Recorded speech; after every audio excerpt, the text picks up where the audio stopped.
His last flight to Chicago is on the runway as we speak, about to leave and not returning. Our Ethan Kibbe joins us live now. And Ethan, Erie is down to one carrier offering just 2 flights to Charlotte each and every day. So where does the airport go from here?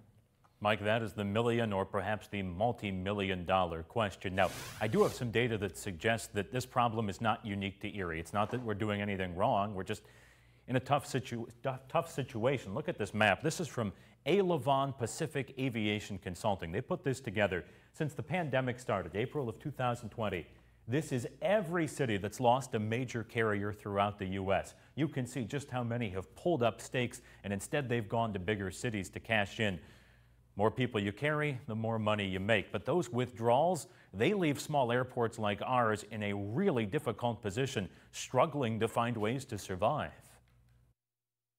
You feel like we're being deserted, one airline at a time.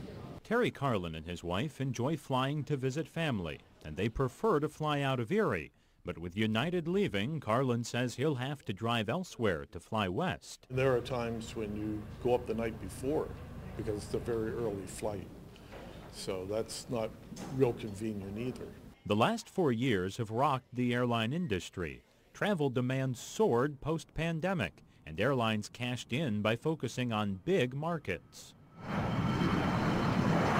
The pandemic had a dramatic effect on the air service in this country, greater than 9/11. Now Erie is left scrambling. The airport is looking to extend its deal with American, and it's asked the airline if it's interested in offering flights to Chicago.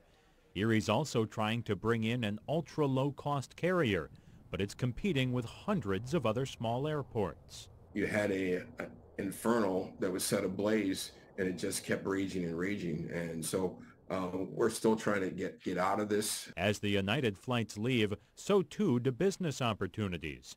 Now, business people can't easily get in or out of Erie. It affects everything. It's first the leisure traveler and just getting to where you'd like to go on some time off. The second is bringing customers to the market. That's a huge one. The third is recruiting employees. The fourth is existing employees having to go meet with customers, and not the fifth would be conferences. There's hope for more carriers and more flights, even bigger planes. But for now, those are dreams, with reality offering 2 flights to one airport.